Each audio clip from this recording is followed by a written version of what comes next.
Insurance rep insists on following the rules until she realizes the cost, by user no_exchange 2440. Back in the mid-2010s, I had my phone insured through a premium bank account. The deal was simple: pay a fixed excess, and they'd either repair or replace your phone. The excess was the same whether it was a cracked screen or a full replacement, so it seemed like a solid arrangement. One day, I cracked my phone screen. It still worked fine, and I had a holiday coming up, so I decided to wait until I got back to file a claim. When I finally called the insurance company, the representative asked when the damage had happened, so I told her honestly. That's where the trouble started. She explained that I'd waited too long to report the damage. There was a time limit for claims around 10 days and I'd missed it. I explained that the phone was still usable, and I'd needed it for my trip, but she wouldn't budge. Rules were rules, she said, and my claim was invalid. Her tone was borderline smug. Fine, I thought. Let's try some preemptive MC. Me, what should I do if the phone gets damaged further? Rep, you'd need to call us back and file a new claim. But make sure it's within the time frame. Me, got it. And I can't include the existing screen damage, right? Rep, correct. The new claim would have to be for unrelated damage. She seemed oblivious to where this was going, so I pressed on. Me, so how likely is it that a cracked screen could lead to water damage? If water got in and fried the motherboard, you'd most likely have to replace the whole phone, right? There was a long pause. Then she said she needed to speak to her supervisor. When she came back, her tone had changed. Suddenly, they were willing to overlook the missed time frame and process my original claim for the cracked screen. Assigned seat? You sure about that? By user old guy 64. When my wife and I were in college in the late 80s, we had mandatory chapel. They took roll by observing empty seats and then assessing a fine after so many absences. We came to college after my stint in the military. We arrived with 2 small children. The youngest was only a couple of months old, and he was a screamer when upset. When we were getting our chapel seats, we asked to be close to the back and on an end so that we could take the baby out if necessary. We ended up in the middle of row L, last row being AA. Okay. We made friends with our nearby students. We are still friends to this day. Several weeks into the semester, the school president begins addressing the assembly and my son loses his mind. He's screaming like he's being killed in a pitch that will almost shatter glass. He's not wet. He won't take a bottle or pacifier. I start to make my way past the 6 or 7 people on the aisle. My wife, through clenched teeth, says, "Don't you dare move." So little man caterwauls for 35 full minutes. Stopping almost immediately when we get up.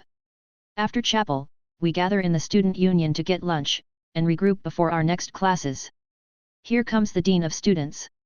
"So, I was wondering if y'all would be interested in moving to a seat near the back on the aisle." My wife, sweet as pie, says we asked for that when we registered. We were told that it wasn't possible. Now we, and the kids have made friends with the folks around us. "Dean, we can move all of you." The rest of our time there, we and our compadres sat no closer than row V. Won't cancel the service plan? I'd like to file a claim, please, by user watch out for possums. I think this qualifies as malicious compliance, as one person being inflexible with the letter of a policy led the other person to comply with said policy and pursue its options in a way that brought about a change that aligned with the spirit of what was asked for in the first place. My parents had a house fire recently, no fault of theirs, and while the house didn't burn to the ground, this is important for later, it is basically a total loss due to heat, smoke and structural damage. They have great replacement insurance. While the long wait for restoration and replacement will be frustrating, they are in as good of a situation as one could hope for. They also have one of those appliance service plans where they pay monthly. If any covered appliance isn't working properly, the service company will send someone out to troubleshoot, repair, and if it can't be repaired, replaced. My parents have the total coverage plan including everything from kitchen to laundry to the freezer chest and mudroom fridge. Since the house is uninhabitable, they called to cancel the service and ask about prorating this month. My mom explains the situation and the rep on the phone says sorry, they can't prorate this month nor can they cancel the service for the next payment cycle, even though they are in the middle of this payment cycle. Basically, it will be 45 more days of paying for coverage. My mom states that they are dealing with the stress of a house fire and living in short-term housing. I understand you can't prorate this month, but can you at least cancel the service for next month based on our situation? The rep says, well, I'm happy to cancel the service effective today if that's what you really want, but you will still have to pay for this month and next month. I can tell you from personal experience it's a bad idea to get cute with my mom. My mom says okay, no. We aren't going to cancel a service we still have to pay for. Please keep the service in place. Instead, I'd like to file a claim on all of our appliances. There is a pause, and the rep says you can't do that on appliances destroyed by fire. My mom says oh, no. The house was damaged, but the appliances weren't destroyed.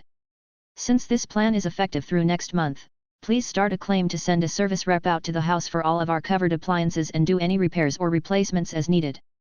There is another pause, and the rep asks her to hold. A few minutes later a supervisor gets on the line and says that due to the circumstances, they are happy to make an exception to cancel coverage early if she would like. Yes, thank you. For anyone thinking my parents should have seen the MC through to the end, they got what they initially asked for, and to do so would have foregone personal benefit for spite since the appliances will be covered by home insurance anyway. Too many people fucked up at work, so now we need safety glasses, by usery_lost_it_again. I make beds and clean toilets. Apparently my co-workers are so dumb that they keep spraying themselves in the eyes with cleaning chemicals, so now everyone needs PPE to fucking make beds LMAO. We got a big box of stupid ass glasses and goggles to pick out from and I asked my boss if I was allowed to customize them. She gave me the okay. And also severely fucked up by doing so. I took the flimsy ass plastic that comes from the disposable hospital PPE glasses and glued them onto my light blocking ones, then covered the frames with googly eyes and covered the nose piece with a super soft piece of yarn that I turned into a caterpillar. It fits the requirements and I'll happily walk my ass to my drug test on Monday LMAO. Delivery stuck in warehouse, by user scary_. So we decided to get a Ring doorbell, and my wife found it at a great price with a national chain. They even had an offer on which made it even cheaper, £58 down from £119. Bargain. This chain don't have a shop in our town, but you can click and collect from the supermarket that is. Great. So we order it and wait, but a few days later it's still out for delivery. Do a live chat with their customer service and it's stuck in the warehouse, but they try and unstick it for me. A few days later and it's still out for delivery. Another live chat and it'll be there in a few days. Now it's getting to the end of the collection deadline, so I live chat again. Answer is that it's stuck in the warehouse and won't get unstuck. The only answer is to cancel the order and buy again. Problem is that in the meantime it's selling for full price £119 when we bought it for £58. I'm polite but forceful and try and find out why it's stuck and explain why I can't rebuy as it's much more expensive. It's still on sale on their website, I can go into a store and buy one there and then. They're even giving them away with TV sets. Suddenly we realize what's happening, they've sold it too cheaply and have changed their mind. So I kick up and fuss and get offered £5, so ask to speak to a manager. I'm told I'll be called back in 3 working days.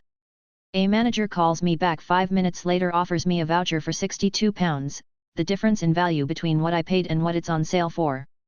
This way I can go back online and buy it at the price I bought it at.